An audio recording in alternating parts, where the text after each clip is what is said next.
ready? I am. Imagine for a moment that you have just been convicted for a crime and sentenced to life in prison based on eyewitness testimony. Now imagine that the eyewitness testimony was wrong. Unfortunately, this happens in this country a lot more than people like to think.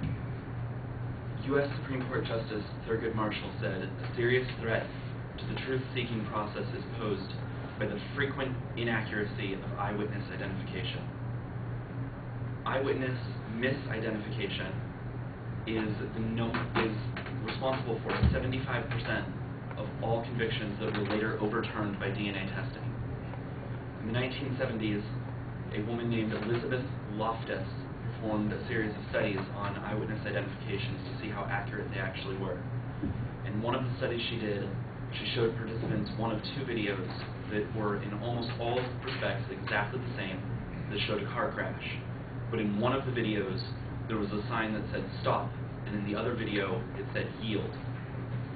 When the witnesses were questioned afterward, the police people who were questioning them, the participants who saw the video that said yield, the police constantly referred to it as saying stop. And the ones who saw the video where it said stop, they referred to it as saying yield. In almost every single case, the witnesses later changed their testimony to conform to what the police said and not what they actually saw.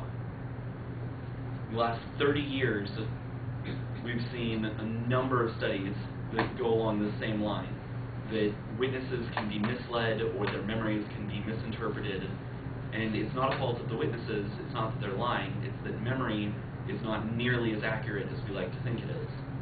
There's another study that I saw that said that for men in particular, by the time they reach the age 50, their chances of accurately remembering the things that happened to them in high school are no greater than 50-50. In the last 100 years, we have talked about the inaccuracy of eyewitness identification, but only in the last 30 have we started doing serious research on this.